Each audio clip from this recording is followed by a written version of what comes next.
Bore da, croeso cynnes i chi i'r oedfa bore yma, croeso arbennig. Os chi'n weld ni, mae'n hyfryd cael eich cwmni chi gyda ni yma ar fore Sul. Ni'n dymuno bydd Duw yn ein bendithio ni wrth i ni addoli gyda'n gilydd. Gwydion sy'n arwen ni yn yr oedfa bore yma. Ni'n gwyddion arbennig dros o fe. Ac yn diolch iddo fe am gymryd yr oedfa bore yma. Mae'r bwrdd hefyd wedi osod ar gyfer swper arglwydd, a mae yna groeso i chi ymuno ni ar gyfer y cymyn ac i gymryd o'r cymyn os ych chi'n credu yn yr arglwydd Iesu Grist fel eich gwiredwr a'ch arglwydd.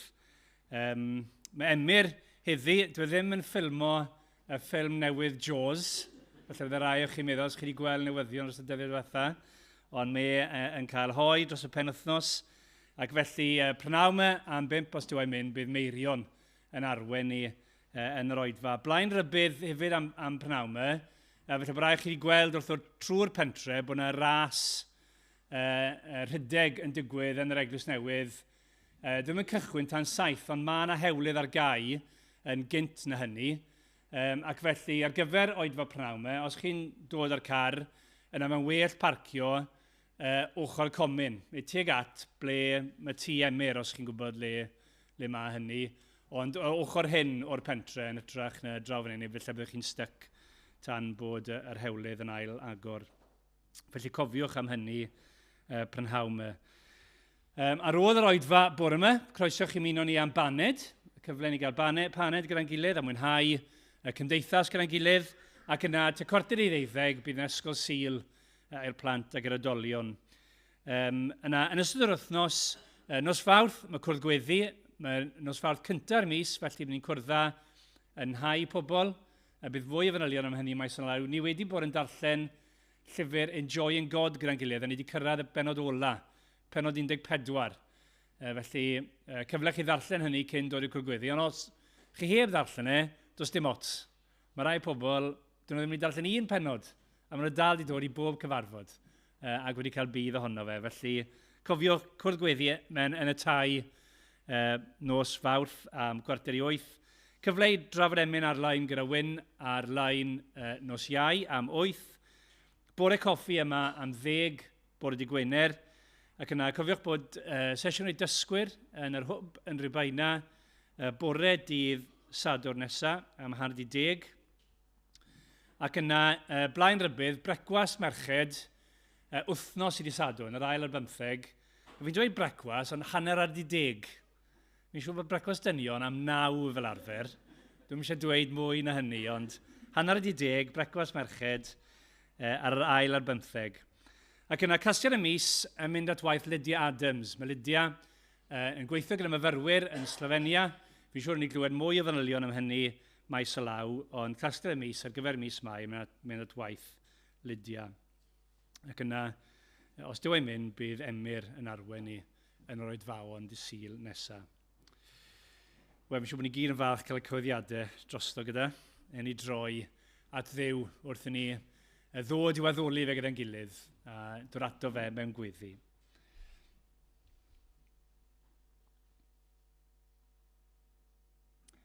Arglwydd Dduw, ni'n diolch i ti bod ti di addo pan mae dy bobl di yn cyfarfod gyda'i gilydd. Bydd di yn presennoli dy hun gyda ni. Arglwydd, ni'n gwybod dy fod ti yn dymuno yn bendithio ni. Ac o Dduw, felly ni'n dod yn ddisgwylgar y bore yma. Yn gwybod dy fod ti yn barod wedi rhoi pob peth i ni yn yr arglwydd Iesu Grist. Os wyt ti wedi rhoi dy fab dy hun drosto ni i farw ar y groes yn ein lle ni, beth ni wedi ddal nôl o ddiwrthym ni. O Dduw, ni'n gweddio felly yn ei di yn bendithio ni bore yma gyda dy wirionedd di. Wrth i ni ganu a gweddio a gwrando ar dy air. Byddwn ni'n ymwybodol bod ti dy hun yn siarad yn ni. Ac arglwydd ni'n gweddio ni di fendithio ni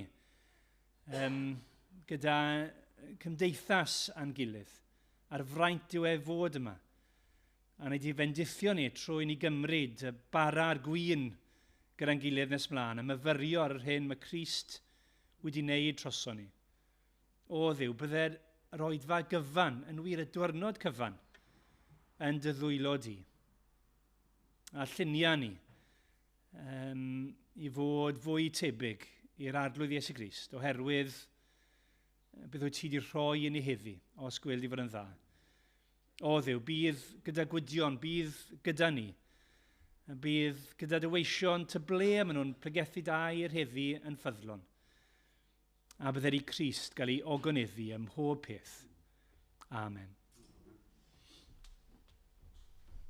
Diolch, Rods.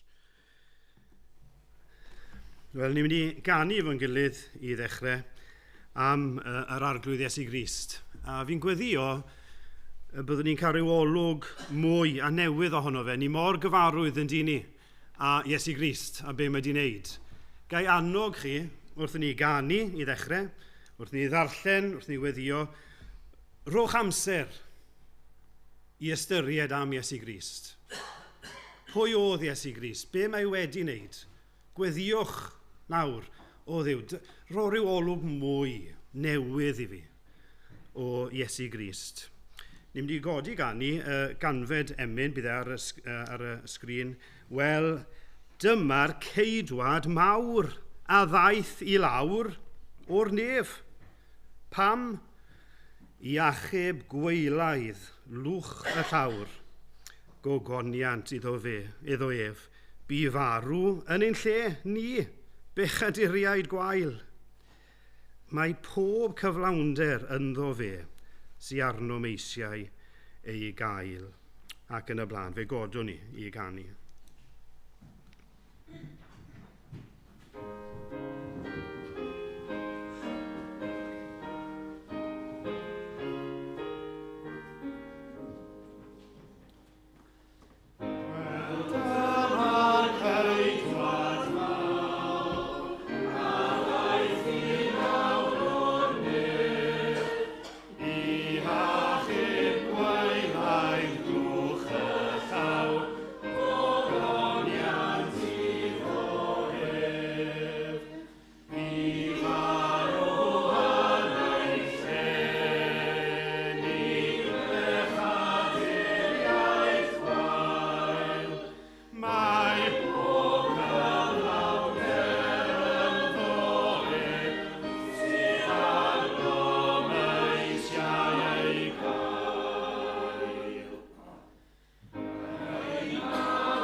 Wel, ni am ddarllen y bore yma o llythyr Paul at y Philipiaid.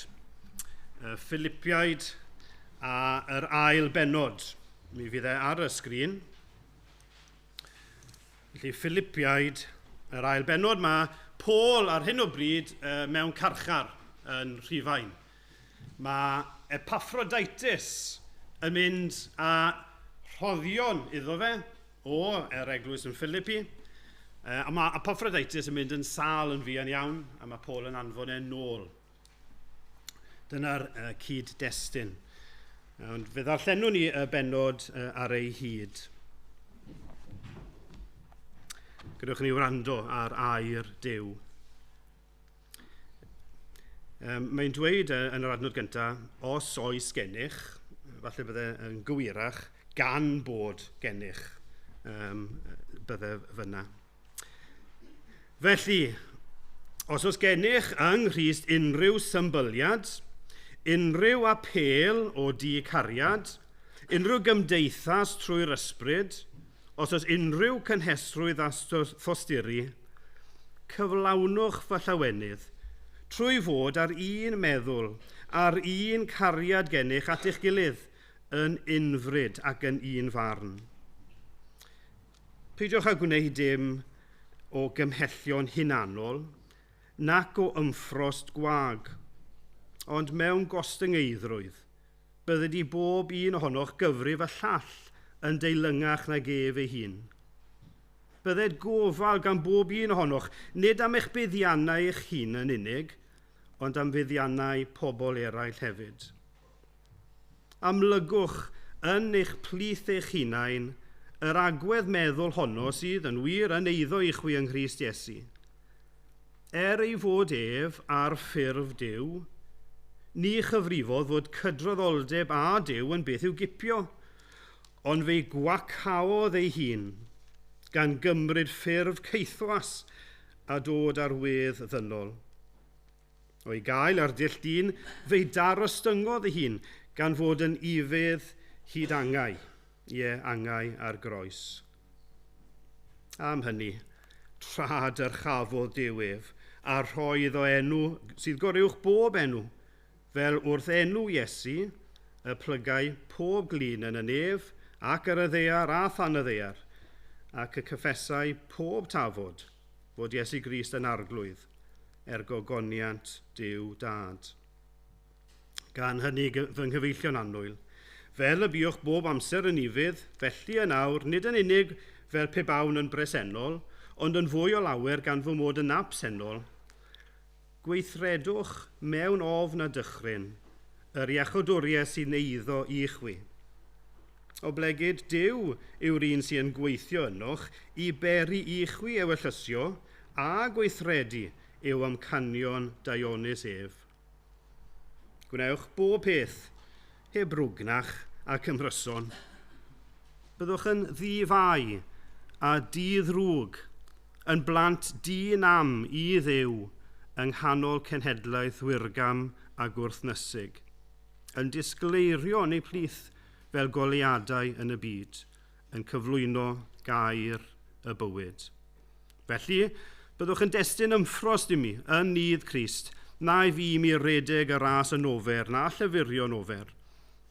Ond os tywelltir fy mywyd i yn ddiodoffrwm ac yn aberth mwyn eich ffydd chwi, yr wyf yn llawen, ac yn cyd lawenhau a chwi i gyd. Yn yr un modd, byddwch wythau'n llawen, a chyd lawenhewch a mi. Ond rwyf yn gobeithio yn yr arglwydd Iesu anfon Timotheus atoch ar fyrder, mwyn i mi gael fy nghalanogi o wybod am eich amgylchiadau chwi. Oherwydd nid oes gennyf neb o gyffelib ysbryd iddo ef, i gymryd gwir ofal am eich buddiannau chwi. Y maent oll a'i bryd ar ei dibenion ei hunain, nid ar ddibenion Iesu Grist. Gwyddwch fel y profwyd ei werth ef, gan iddo wasanaethu gyda mi fel mab gyda'i dad o blaid yr efengil. Dyma'r gŵr ynte, yr wyf yn gobeithio ei anfon, cyn gynted byth ag y cafweld sut y bydd hi arnaf, ac yr wyf yn sicr yn yr arglwydd, y bydda fi fy hun hefyd yn dod yn fuan. Yr wyf yn credu hefyd y dylwn anfon Epaphroditus atoch, brawd a chydweithiwr a chydfilwr i mi, a'ch cenad chwi i weini ar fy nghendraid i. Oherwydd y mae ef wedi bod yn hiraethu amdano'ch oll ac yn poeni am eich glywed iddo fod yn glaf. Yn wir, fe fi'n wael, hyd at farw bron, ond fe dostyrio Duw wrtho, ac nid wrtho ef yn unig, ond wrtho finnau hefyd, rhag i mi gael gofid ar ben gofid. Yr wyf felly yn fwy eiddgar i'w anfon, mwyn i chwi lawenhau eto o'i weld, ac i minnau fod yn llai fy ngofid. Derbyniwch felly yn yr arglwydd gyda phob llawenydd, ac yn rhydeddwch rai o'i fath ef, oherwydd bu yn ymyl marw mwyn gwaith Crist, pan fentrodd ei fywyd i gyflawni drosof y gwasanaeth na lle chwi mo'i gyflawni. Wel, dyna air Duw. Fe godwn ni eto nawr i ganu efo'n gilydd.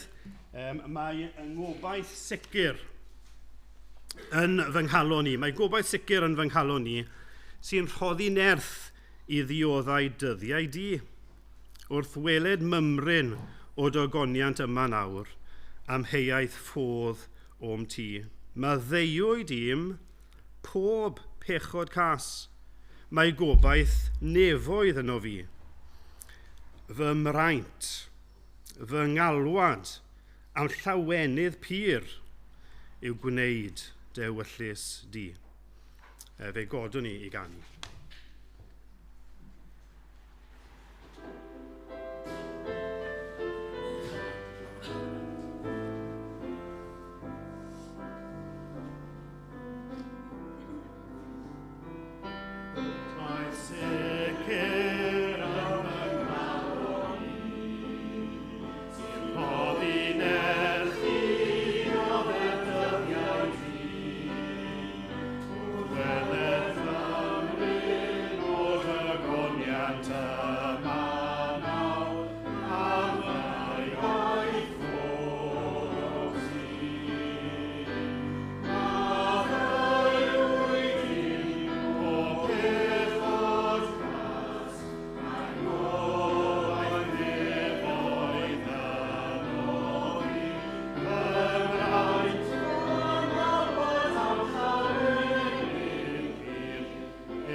Nes i ail ganu hwnna, dim trystwch, ond o'n i'n cweit yn siŵr byddwn ni'n pitio'r nodyn iawn.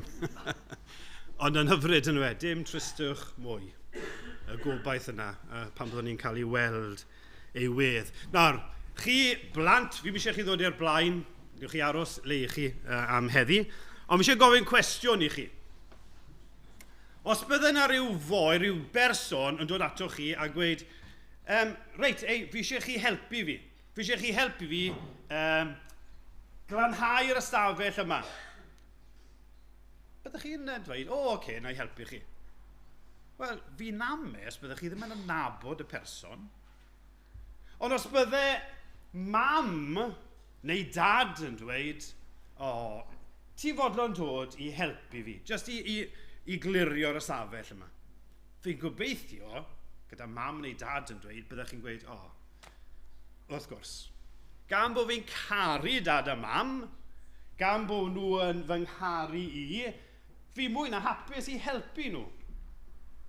Dwi ddim yn gweithio bob tro fel yna, ond dyna be fydde'r naturiol yn dyfe. Am eu cariad nhw ato ni, am ein cariad ni ato nhw, fi mwy na hapus i helpu. Beth os bydde rhywun pwysig? Wedwn ni fod ni'n byw mewn gwlad a y brenin sy'n llywodraethu ar popeth, a fod y brenin yna wedyn yn gweithio chi, dewch chi helpu fi. os byddwn ni mewn rhyw wlad fach ar brenin yna'n gofyn i fi, byddwn ni, i fyddhau, mae'r brenin wedi gofyn.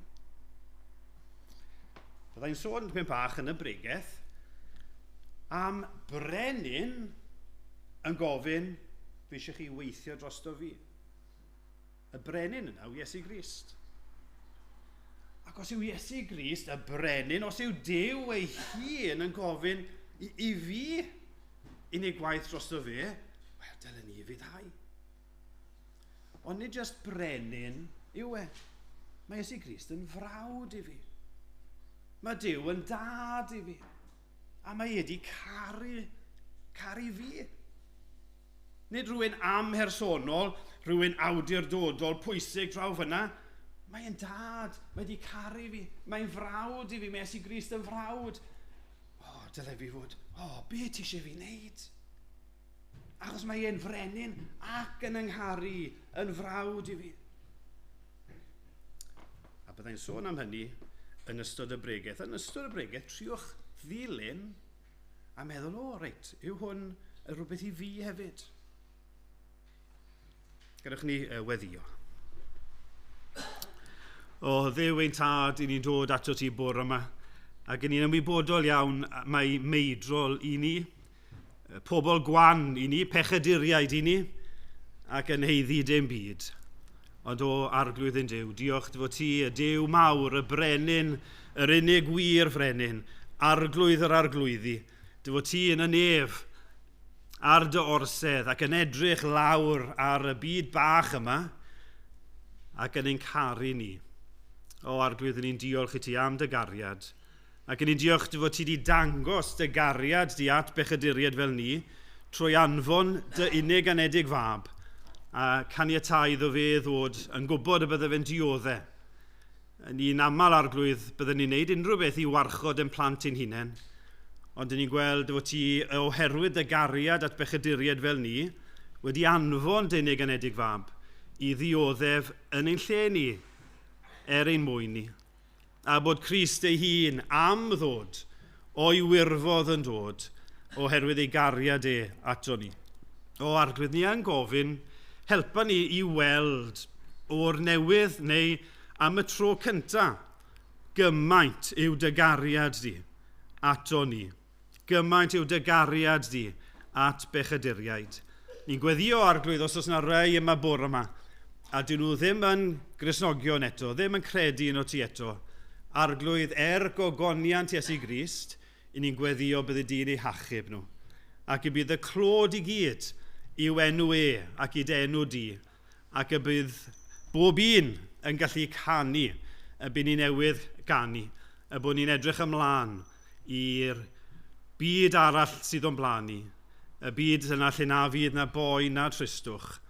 Y byd lle byddwn ni'n gweld wyneb Iesu Grist ei hun. Ac y byddwn ni yn debyg iddo fe, arglwydd, a wneud i achub dy ogoniant. Ond i'r rhai ohono ni sydd yn credu trwy ras, arglwydd ni'n gweddio ti siarad yn ni bore yma. I ni gyd mewn amrywiol sefyllfaoedd yn ein bywyd ni, rhai yn gwynebu ysgol wythnos yma, eraill yn gwynebu gwaith, rhai yn gwynebu coleg, eraill cyfrifoldebau gytre, eraill wedi ymddeol. Arglwydd, ti'n gwybod beth yw sefyllfa bob un ohono ni, ond ni'n gofyn nawr y bydde di'n siarad a bob un ohono ni bore yma yn ôl ein hangen. Paid a gadael i'n meddyliau ni grwydro, paid a gadael i'n meddyliau ni siarad â ni'n hunain, ond yn hydrach i'r ysbryd siarad â ni. A bydde di yn siarad â ni yn ôl yr angen os gwelid i fod yn dda. Ni yn cofio arglwydd am sefyllfa yn byd ni heddi eto, ni yn gofyn arglwydd ar y ti drigarhau, ni'n meddwl am y mannau hynny lle mae'n ryfeloedd, yn gweddio Dduw y bydde di'n dod â heddwch i'r mannau hynny'n fuan, ac y bydde di'n bydd na gymorth yn dod i'r bobl sydd yn dioddef yn y mannau hynny. Ni'n gweddio eto ar y ti ysgwyd arweinwyr gwledydd sydd yn camdrin eu hewdurdod. Arglwydd, deffra nhw i'w cyfrifoldeb, gyda gydwybod tyner iddyn nhw, a doethineb wrth arwain. Ni'n gweddio arglwydd am y mannau hynny sydd yn dioddau erledigaeth oherwydd bod nhw yn ymhyfrydu yn Iesu Grist. A mi bod nhw'n Gristnogion yn cael eu taflu i garchar, yn cael eu lladd, eraill yn cael eu camdrin. Arglwydd, ni wedi sôn lot amdanyn nhw'n ddiweddar ac yn cyflwyno nhw'n dyner i ti, hyd yn oed y bore yma, dyro dy gysur a dy dangnefedd a dy nerth i'r Cristnogion yna os gweli di fod yn dda, brodyr a chwiorydd i ni. Arglwydd ni'n cyflwyno'n gwlad ein hunain eto. Gofyn arglwydd ar y ti warchod ein gwlad ni. Ni'n dymuno bydd rhyddid yn parhau i gyflwyno'r efengil. Ni'n gweddio arglwydd ar y ti roi doethineb i arweinyddion i geisio pethau sydd ar lles y gymdeithas, nid i geisio pethau sydd yn dod a drwg i'r gymdeithas. Ni'n gweddio yn ysbrydol fwy na dim arglwydd o anfon yr ysbryd glân mewn grym, ac ni'n gweddio byddwn ni'n clywed am llawer yn dod i gredu yno ti. Defnyddia ni fel eglwys, defnyddia ni fel unigolion i gyhoeddi'r efengil. Y bydd yna gyfle wythnos yma i rannu fo ffrind yn yr ysgol, i rannu fo rhywun yn y lle gwaith neu rhywun ar y stryd, arglwydd defnyddia ni i ledeini'r efengil os gweli di fod yn dda. Ni'n cofio arglwydd am ein gilydd, ni'n gwybod am anghenion gwahanol o fewn yr eglwys o arglwydd. Ni'n cyflwyno'n gilydd i dofal, i ni'n diolch arglwydd am y cariad sydd gyda ni at ein gilydd. Ni yn caru'n gilydd arglwydd, a diolch am hynny. Ac felly ni'n cyflwyno'n gilydd i dofal di nawr, yn gofyn y bydde di yn ymwneud â ni yn ôl yr angen, yn cysuro'r rheina sydd yn mynd trwy gyfnod anodd, yn rhoi nerth i'r rheina sydd yn mynd trwy gyfnod anodd, yn rhoi sicrwydd i rai falle sydd yn mynd trwy gyfnod o ansicrwydd, cynhesu calonau ni os ni'n oer ein cariad ato ti, ar ei ti roi nerth os ni'n teimlo straen, arglwydd ti'n gwybod ein hangen, delia ni yn ôl yr angen dy ogoniant dy hun. Clew ein gweddi ni nawr felly, maddau ni eto bob ai a derbyn y clod i gyd, am bod ni'n gofyn pob peth gogoniant Iesu Grist ac yn ei enw fe. Amen. Wel, ganwn ni eto cyn dod at y gair, boed i feddwl Crist fy ngheidwad fyw o mewn o ddydd i ddydd, boed i'w gariad lywodraethu o llawnaf mewn ffydd. Diolch.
Wel, fi am droi at Philipiaid yr ail benod.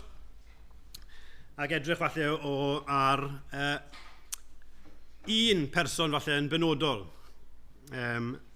Epaphroditus, mae Crist yw canolbwynt y benod yna. Nawr, fi eisiau chi ddychmygu bod ni'n cerdded lan ryw llwybr sydd yn arwain at plasty.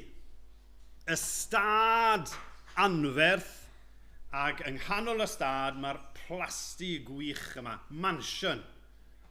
Ac ni'n cerdded at y mansion yma, ac yng nghanol y tŷ anferth yma, mae yna drws pren wedi'i gerfio, a mae'n edrych yn wych. Dyna fe eisiau chi ddychmygu. Tŷ'r hyfryd, tŷ anferth a drws mawr yma yn y canol. A fe eisiau chi ddychmygu fod yna rhyw berson digon bler yr olwg yn cerdded tuag at y mansion yma. A pwy yw e? Yw gwas newydd yn barod i weithio, y ddiwrnod cyntaf yn y plasty mawr yma. A mae'n nesau at y plas yma, waw. Ac wrth nesau at y drws, mae'r butler yn dod mas yn gweld e, a mae'r butler yn gweud, fforna, cer fforna. Ti ddim yn dod fan hyn, trwy'r cefn. A'r gwas, gorfod mynd rownd y cefn, a ryw ddrws digon dinod, dim wedi'i gerfio, ac uwch ben y drws, mae'n dweud servant's entrance, mynediad gweision. O'n i'n darllen yn ddiweddar am ryw eglwys, nid yn y wlad yma, ond uwch ben y prif ddrws, y prif fynedfa, os dwi'n cofio'n iawn, yr unig fynedfa i'r capel, mae'n dweud uwch ben y drws, servant's entrance.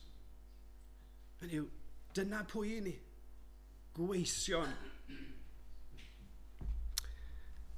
Canolbwynt y llythyr at yr eglwys yn Philippi, calon y llythyr yw y gân, mae yna gân yng nghanol pennod 2, a'r gân yn disgrifio y brenin ddath yn geithwas.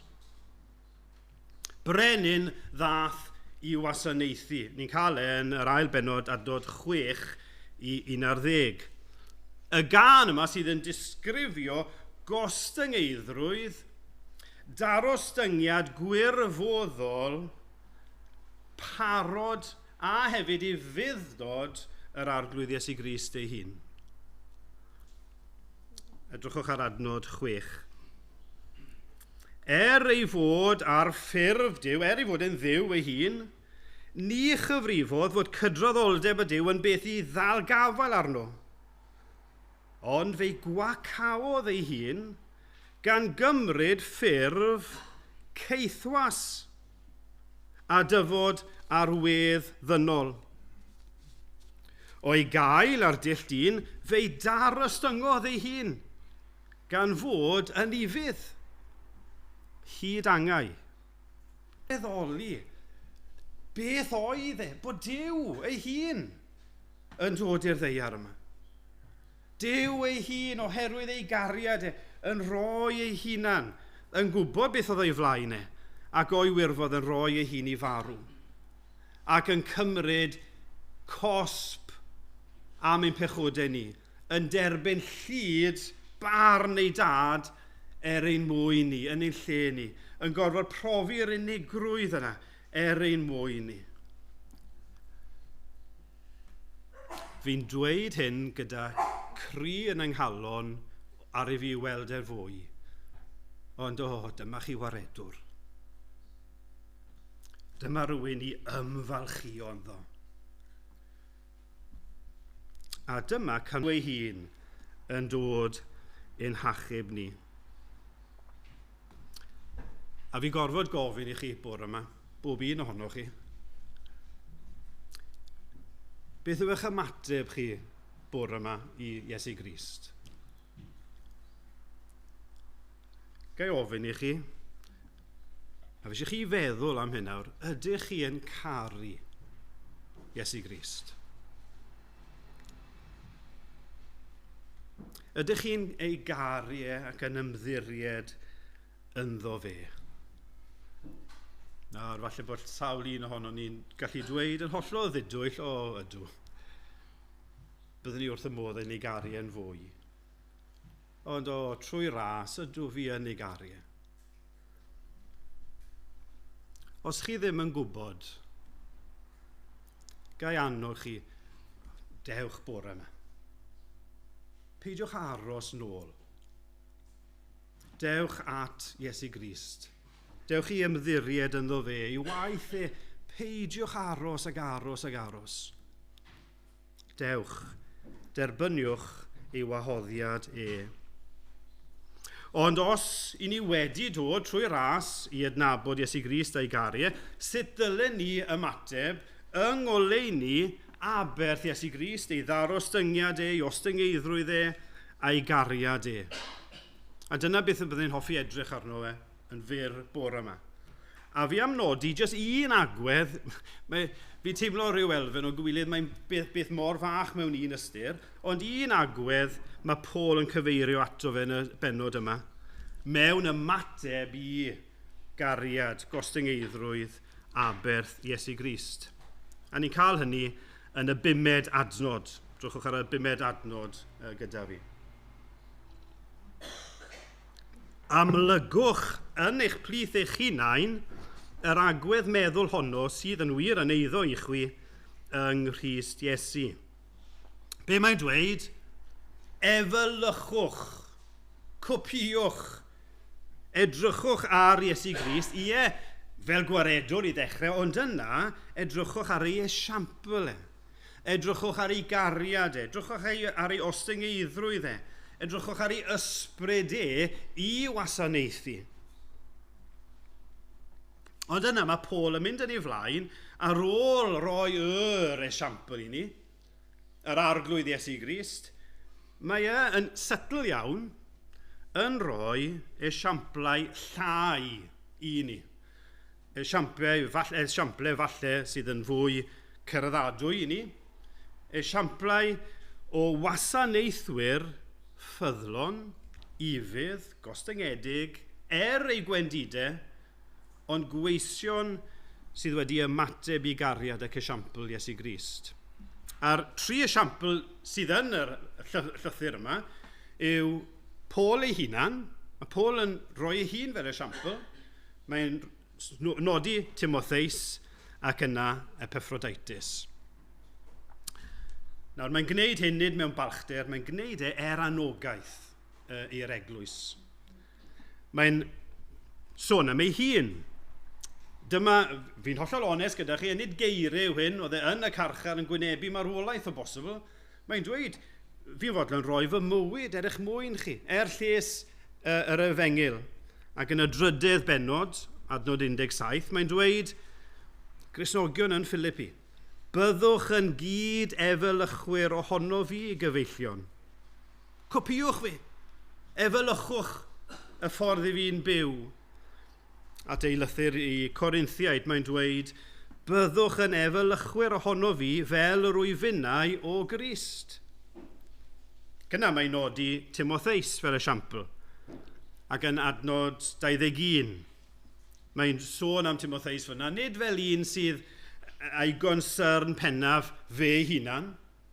Nid fe hunan yw'r consern pennaf, na chwaith i uchelgais fel sawl un arall, ond yn hydrach llwyddiant enw Crist. Dyma consern Timotheus. Gall ddim meddwl am neb gwell i ddod ato chi ac i fod yn esiampl i chi.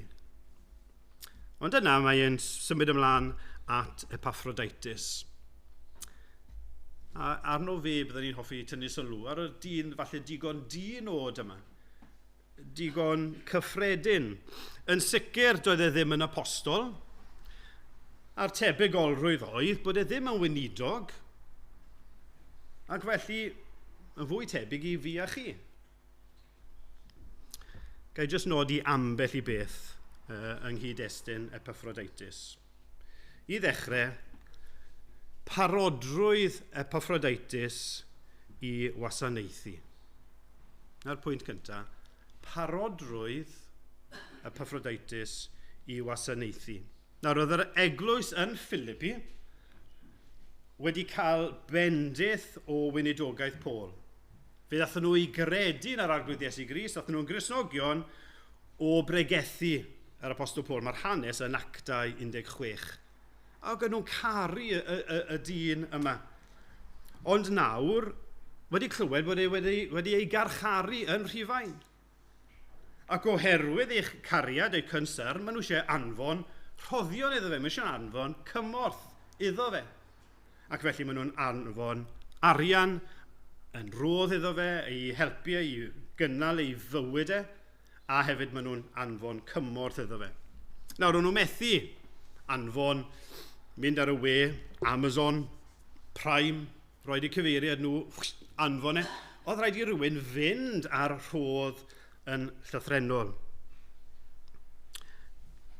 A pwy sydd yn mynd? Wel, Epaphroditus.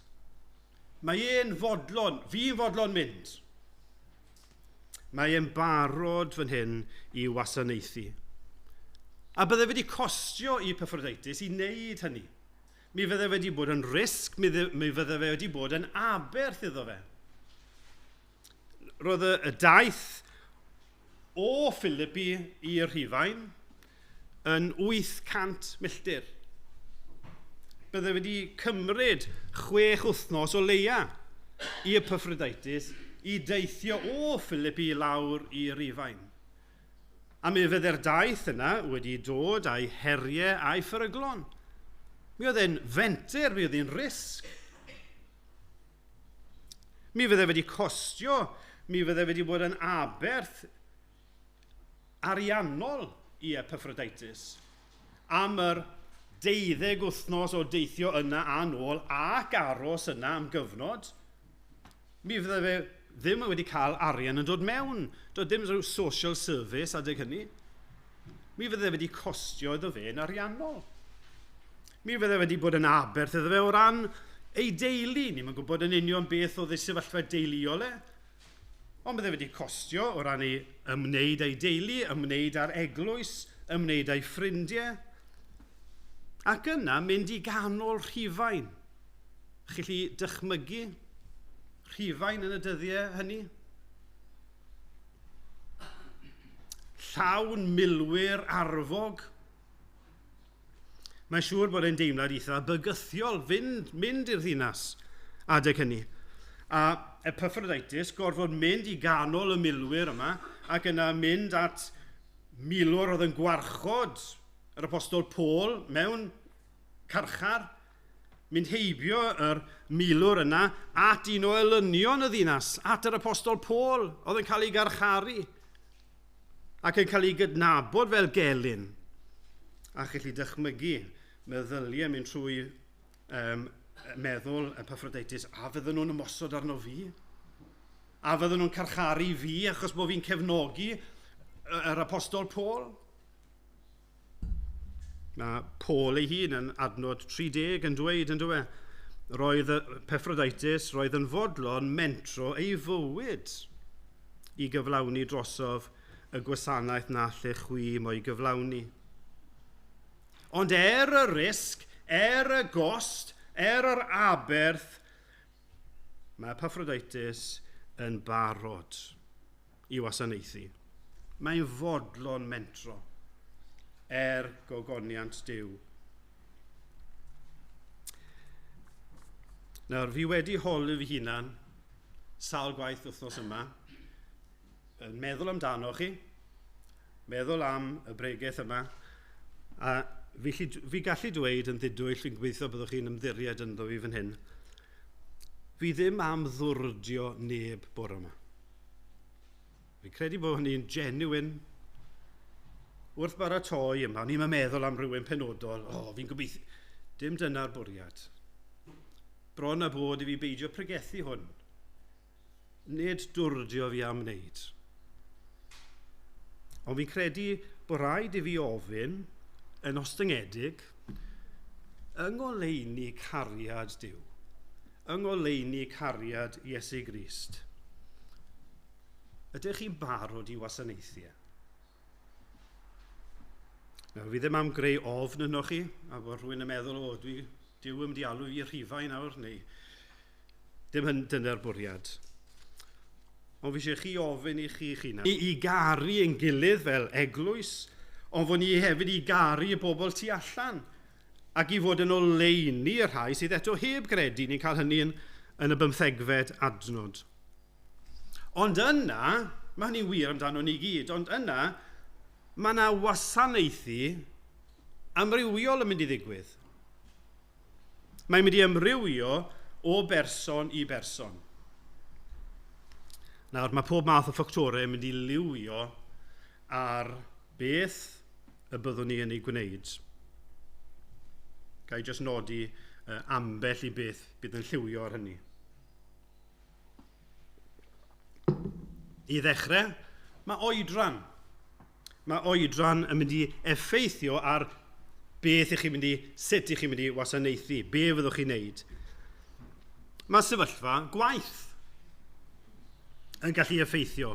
Mae prysurdeb bywyd yn gallu effeithio beth yn union i fi wneud. Mae iechyd yn gallu effeithio.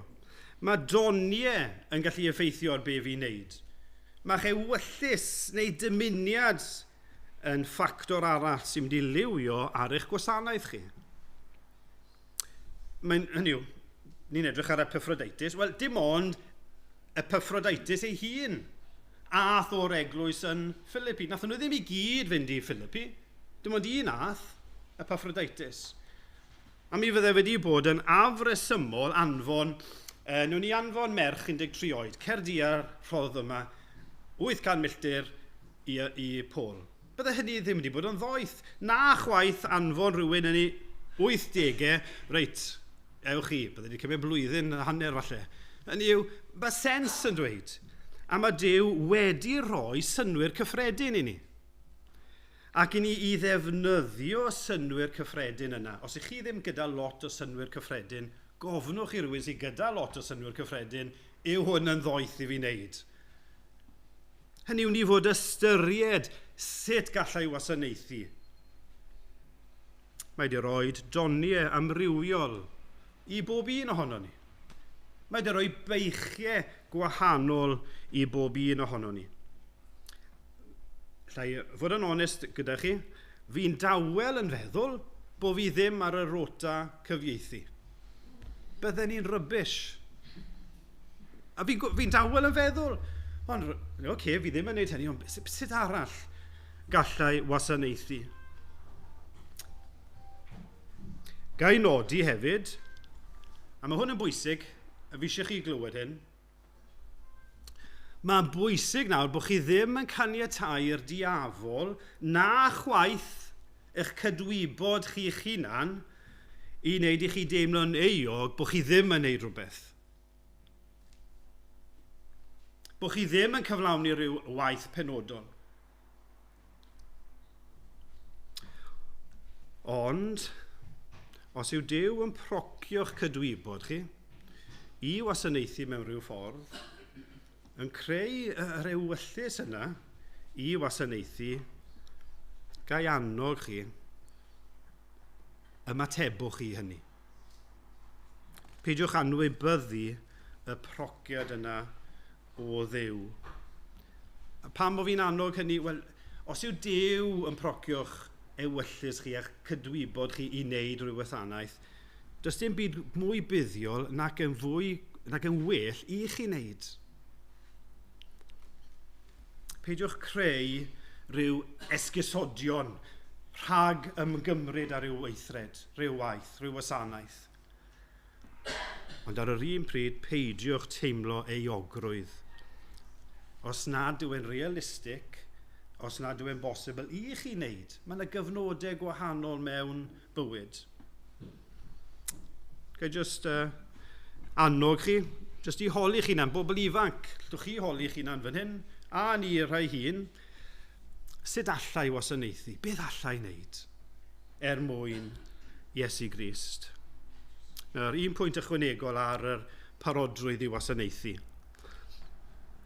mae Paul yn derbyn y gwasanaeth gyda llawenydd a gostyngeidrwydd.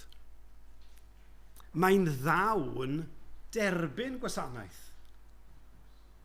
A falle bod chi ar hyn o bryd, mewn cyfnod yn eich bywyd, lle nid angen i wasanaethu yw e, ond falle bod chi mewn angen i fod yn barod i dderbyn gwasanaeth gyda gostyngeidrwydd a llawenydd. Eich angen chi falle ar hyn o bryd yw cael eich cario. A'n braint ni, a'n cyfrifoldeb ni fel cyd-aelodau, fel brodyr y chwiorydd, yw ymgymryd â hynny. Felly, pwynt cyntaf, parodrwydd i wasanaethu dros Grist. Yn ail, y ffyddlondeb, nid ffrwyth. Ffyddlondeb, nid ffrwyth. Beth oedd y fendith, beth oedd y ffrwyth ddath o Epaphroditus yma? Wel, mi oedd e'n fendith, mi oedd e'n fendith i Paul. Mae Paul, ar ôl iddo fe dderbyn yr rhodd oddi wrth Epaphroditus o'r eglwys yn Philippi, mae Paul yn dweud hyn yn y 4 bennod. Mae'n llawenydd mawr yn yr arglwydd i mi, fod eich gofal amdana fy nawr wedi blaguro eto. Oedd yr rhodd ei hun yn dod â llawenydd a bendith i'r apostol. A mae'n amlwg hefyd bod Paul wedi cael bendith o gwmni ac wedi gwerthfawrogi cymdeithas gyda Epaphroditus ei hun. Mae wedi dod i garu y brawd yma yng Nghrist. Drwchwch ar adnod 23. Mae Paul yn cyfeirio ato fe fyna. Y brawd, cydweithiwr, cydfilwr. Dyn digon cyffredin oedd e, ond dyma ni nawr yr apostol Paul yn cyfeirio at y dyn cyffredin yma. Mae hwn yn frawd i fi. Yn gydweithiwr, yn gydfilwr. Mi oedd presenoldeb Epaphroditus wedi bod yn fendith i Paul. Mae Paul wedi dod i garu y brawd yma. Mae'n amlwg bod y cariad yna yn y ffaith bod Paul, pan nath e'n sal, yn poeni. Yn adnod 27, mae'n dweud, Epaphroditus yn mynd yn sal, ond fe dystyrio Duw wrtho. Ac nid ef yn unig, ond wrth finnau, rhag i mi gael gofid ar ben gofid. Y gofid os bydde fe wedi marw. Ond i ddim eisiau colli'r brawd yma. Mae'n amlwg i Paul gael bendith o wasanaeth Epaphroditus.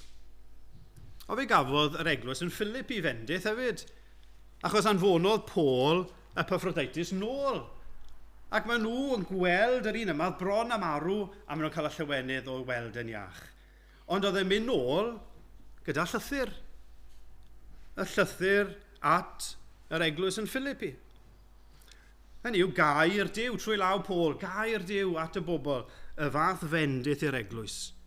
I'w dysgu nhw, i'w hannog nhw. Ac nid yn unig yr eglwys yn Philippi, ond yr eglwysi ar hyd y blynyddoedd, ac hyd yn oed nawr bore yma, ni lli dweud, diolch am Epaphroditus. Diolch bod e wedi bod yn barod i wasanaethu. Achos oherwydd iddo fe fynd, i ni hefyd yn gallu darllen y llythyr yma. A fi'n hyderus y bydde Epaphroditus ei hun wedi cael bendith. Bendith o gymdeithas gyda'r apostol Paul. Cysur o glywed fel oedd Paul yn ymateb iddo fe, fel brawd, cydweithiwr, cydfilwr. A bendith ei hun o ddarllen y llythyr. Nawr, wedi dweud hynny, beth bynnag y fendith, be mae Duw yn gofyn yw ffyddlondeb. Nid, peidiwch chi poeni am y ffrwyth, mae Duw yn gofyn am ffyddlondeb. A ni'n gweld Epaphroditus yn esiampl yn ffyddlon yn yr hyn sydd wedi ofyn ohono fe. A dyna beth mae Duw yn gofyn oddi wrtho ni. Ffyddlondeb. Ni ddim i fesur ein gwasanaeth ni'r arglwydd ar y faint o ffrwyth sydd yn dod. i ni i wasanaethu yn ffyddlon. Dyw sydd yn dod o'r ffrwyth, os yw e'n gweld yn dda i hynny. Ein cyfrifoldeb ni yw bod yn ffyddlon. Falle bydde Epaphroditus wedi meddwl, fel sawl un ohono ni, sy'n byd wedi dod o'r gwasanaeth fi wedi wneud. Chi'n gwybod, chi byth ar eich colled yn gwasanaethu Duw.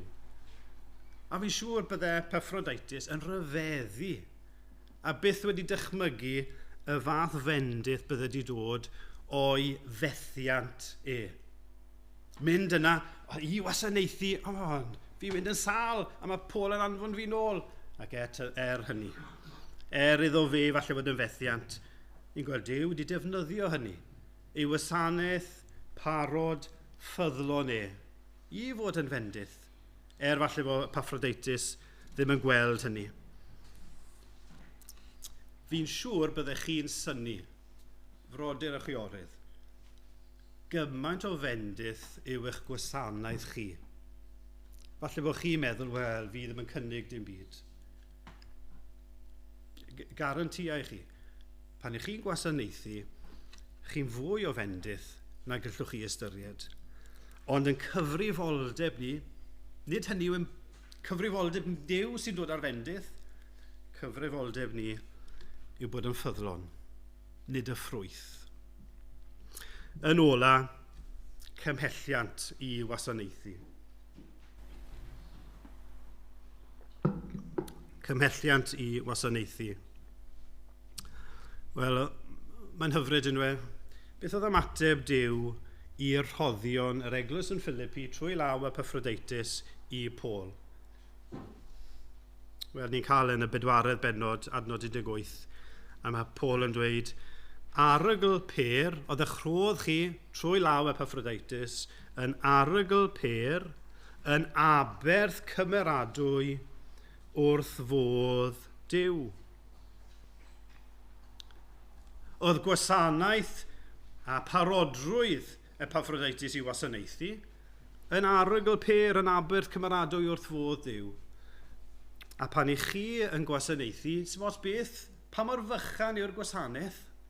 Falle bod chi'n meddwl dyw e ddim yn gyfraniad, pan i chi'n gwasanaethu yn ffyddlon, mae fel arogl per yn aberth cymeradwy wrth fodd Duw.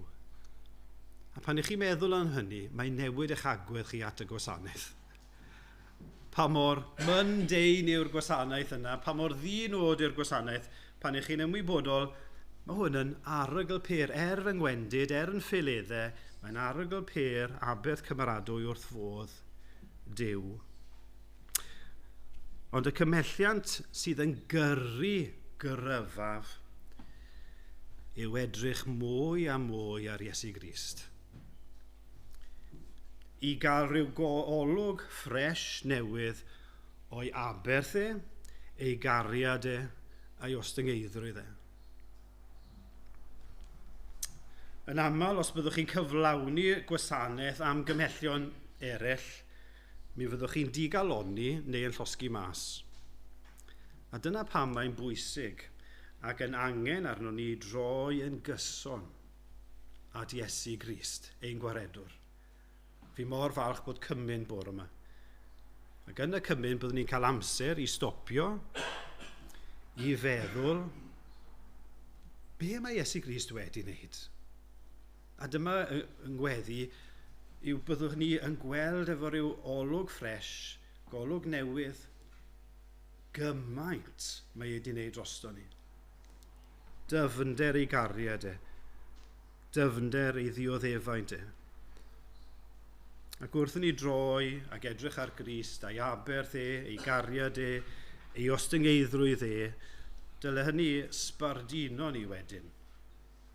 I wasanaethu yn fodlon ac i wasanaethu yn ffyddlon.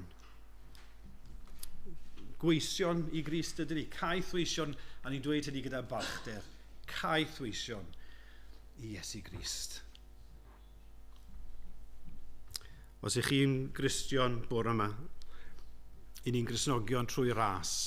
Nid ar sail be ni'n neud. Ymateb i gariad ac aberth a cyfiawnder Iesu Grist yw gwasanaethu.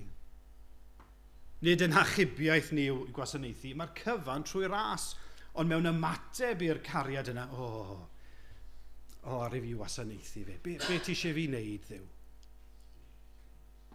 A fi eisiau chi just i holi'ch hunan trwy yr ysbryd glân, bydd Duw yn siarad â chi. Yw Duw am i fi wasanaethu rhyw ffordd? Ydw i'n barod i wasanaethu? Ryw ddydd, Gristnogion, byddwch chi'n cerdded at y ddrysau fel petai yn nefoedd. A bydd y drws yna fel petai yn agor. Nid y butler bydd yn dod mas, ond Iesu Grist bydd yn dod mas. A be bydd Iesu Grist yn dweud? Drws cefn? Dim o gwbl. Bydd Iesu Grist yn agor y drws ac yn a'i frechu ar led. Dewch. Dewch i mewn. Fi wedi para toi lle ar eich cyfer chi. Nid gwthiwch chi'r cefn, ond yn derbyn ac yn llawen ac yn mwynhau cael chi ddod drwy'r drws ffrynt yn gyd etifeddion a fe. Y rhain o'ch chi sydd ddim yn Gristnogion yma bore yma. Gai gymer y dwy o Iesu Grist i chi. Dewch ato fe. Does dim byd pwysicach a does dim byd gwell. Dewch ato fe. Gweddiwch yn ystod y cymen nawr. Gweddiwch o Dduw. Achub fi. Gydwch ni weddio. O Dduw ein tad, i ni yn diolch i ti am yr arglwydd Iesu Grist. Diolch am ei aberth ei ostwng eiddrwydd e. Go arglwydd ni'n gweddio nawr trwy dy air a trwy'r ysbryd glân, y bydde di'n siarad â ni yn ôl yr angen. A hynny, dy ogoniant dy hun. Amen. Wel, nhw'n ni ganu i orffen y gwasanaeth yma. A wedyn byddwn ni'n symud ymlaen at cymyn. Nhw'n ni ganu efo'n gilydd. 39 yn yr atodiad. O Grist fy nerth am nawdd cymorth yn help, fy nghymorth hawdd ei gael. Mewn hyder mi ddof ata ti, gwrandawr gweddi gwael. Disgwyliaf wrth dy borth am gymorth yn ddi-feth heb unrhyw methiant, i allu gwneithir yn ddilys. Nawr, fi'n cymryd mai dilys yw hwnna, ond bod wedi rhoi dilys mwyn cael yr ffitio i'r dôn. I allu gwneithir yn ddilys dewyllus ym mhob peth. Ond yna'r bennill olaf, y drydydd bennill. Mae arnaf eisiau zel im cymell at dy waith, ac nid rhag ofn y gosb y ddel, nac am y wobr chwaith, ond gwir ddymuniad llawn dyrchafu cyfiawn glod, am i ti wrthef drwygarhau ac edrych arna i erioed. Fe godwn ni i ganu, ar ôl i ni ganu, os ywch chi eistedd lawr wedyn.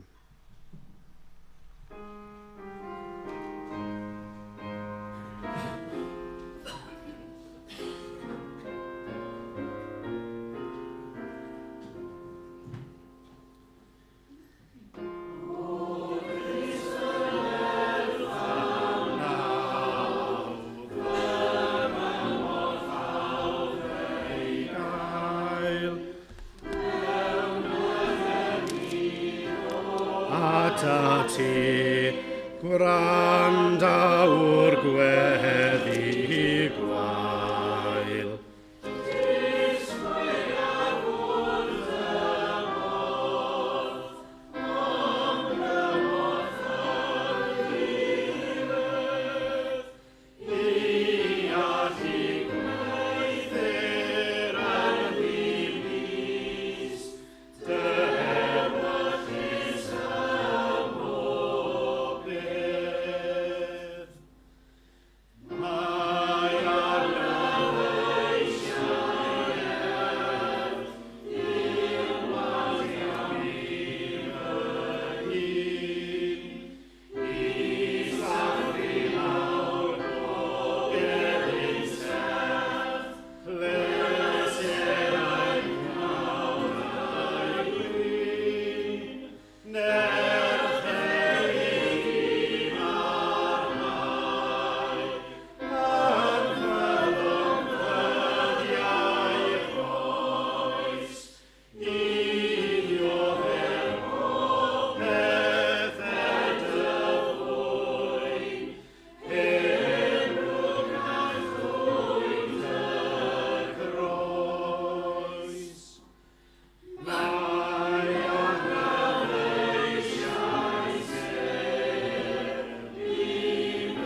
Wel, ni'n cael y fraint nawr o gofio yn benodol am aberth Iesu Grist.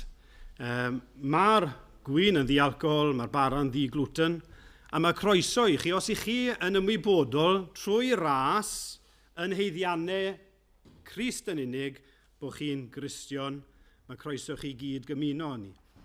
Os chi ddim yn siŵr, neu os chi ddim yn Gristion, cymrwch yr amser yma, gadewch i'r gwyn a'r bara fynd heibio, ond defnyddiwch yr amser i weddio. Arglwydd, plis achub fi. Gwrandawr, gweddi, gwael. Gweddiwch y bydd yr amser yma yn fendith ac yn help i chi. A ni jyst darllen y rhan ni wedi darllen, y gan yma. Ei fod ef ar ffurf Duw. Ni chyfrifodd fod cydraddoldeb a Duw yn beth i'w gipio, ond fe'i gwacaodd ei hun gan gymryd ffurf caethwas a dod ar wedd ddynol. O'i gael ar dull fel dyn, fe'i darostyngodd ei hun gan fod yn ifydd hyd angau. Angau ar groes. Am hynny, trad yr chafodd Duw ef, a rhoedd o'r enw sydd gorywch bob enw, fel wrth enw Iesu, y plygau pob glin yn y nef ac ar y ddeiar a than y ddeiar, ac y cyffesau bob tafod fod Iesu Grist yn arglwydd, gogoniant Duw Dad. Fydd y Rhodri yn dod ymlaen i weddio, yna byddwn ni'n dosbarthu y bara a'r gwyn, os ydych chi gafel ynddo fe, ac yna fe gewn ni gyd fwyta y bara a cyd yfed y gwyn gyda'n gilydd. Diolch Rod.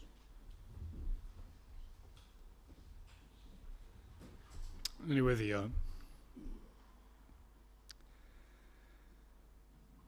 Dduw, ni'n diolch i ti bod yr arglwydd Iesu Grist wedi dod nid i'w wasanaethu, ond i wasanaethu. Ac ni'n diolch i ti bod e ddim wedi dal dim yn ôl wrth wasanaethu, ond bod e wedi rhoi bob peth, hyd yn oed ei fywyd ei hun.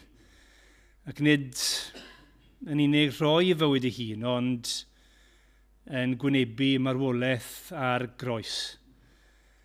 Nid yn unig yn marw fel dyn, ond yn gwynebu holl farn cyfiawn y tad yn erbyn pechod wrth hongian ar y groes. Dduw, ni'n ddim yn rhyfeddu bod y dywyllwch wedi bod am deirawr wrth wynebu y fath sefyllfa.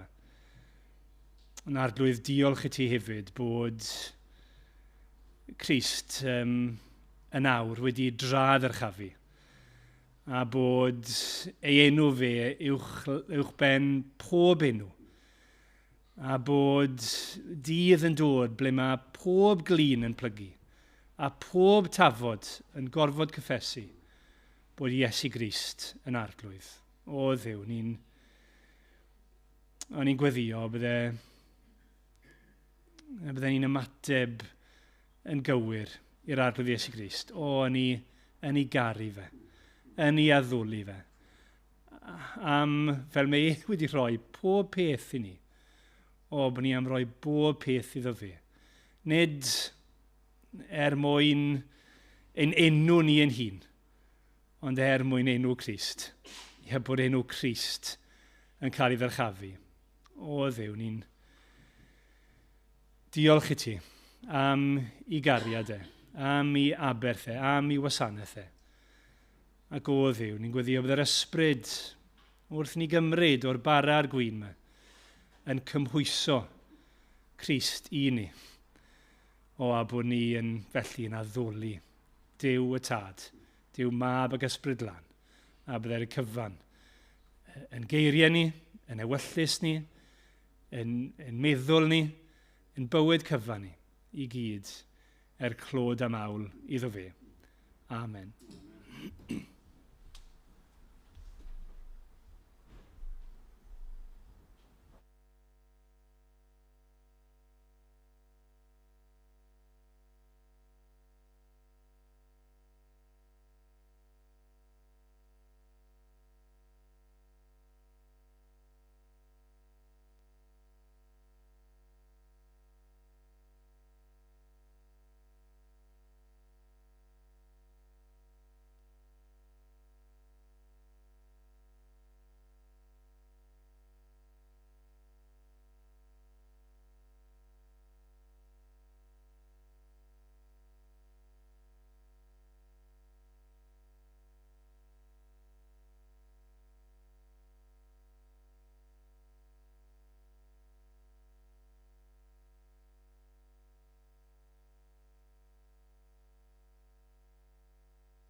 Oherwydd fe dderbyniais i oddi wrth yr arglwydd y hyn a droddodais i chwi, i'r arglwydd Iesu yn nos y brydychwyd ef, gymryd bara. Ac wedi iddo ddiolch fe'i torodd a dweud, hwn yw fy nghorff sydd eich mwyn chwi. Gwnewch hyn cof amdanaf. Gadewch i ni gyd fwyta.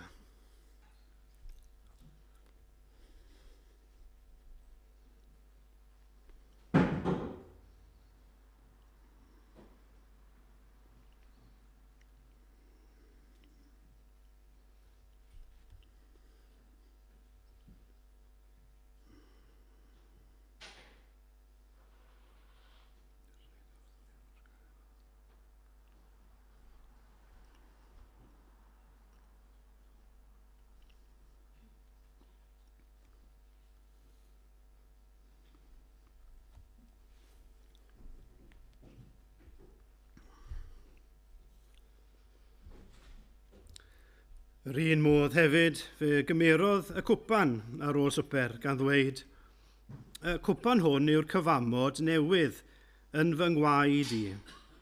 Gwnewch hyn, bob tro ryfwch ef cof amdanaf. Oherwydd bob tro byddwch yn bwyta'r bara hwn ac yn yfed y cwpan hwn, yr ydych yn cyhoeddi marwolaeth yr arglwydd, hyd nes y daw. Gadewch i ni yfed gyda'n gilydd.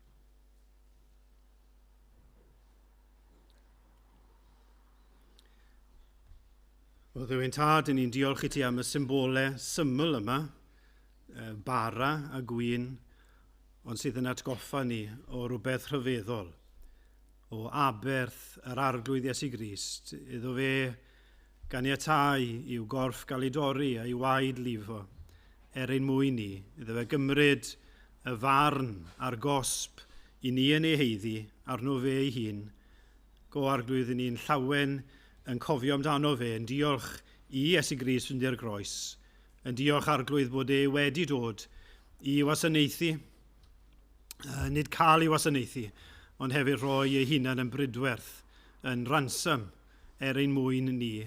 Go arglwydd ni'n diolch fod e dal yn gwasanaethu nawr, yn gweddio drosto ni, yn paratoi lle yn cyfer ni, ac yn ni'n diolch fod ni'n cymryd yr elfennau yma ar bara'r gwyn hyd nes y daw. Byddwn ni'n ei weld ryw ddwrnod o arglwydd ni'n gweddio.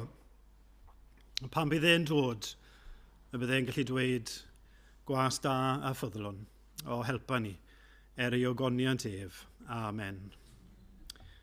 Wel, fe orffennwn ni trwy ganu wrth edrych Iesu ar dy groes a meddwl dyfnder dy angael oes.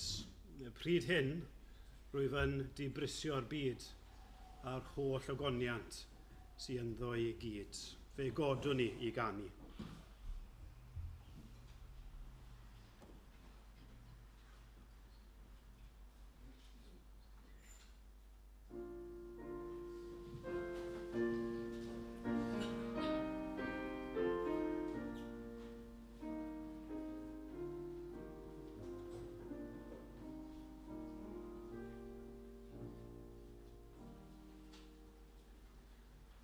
Wrth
Gras ein harglwydd Iesu Grist a chariad Duw, a chymdeithas yr ysbryd glân y fyddw gyda chwi oll o'r awr hon ac hyd byth. Amen.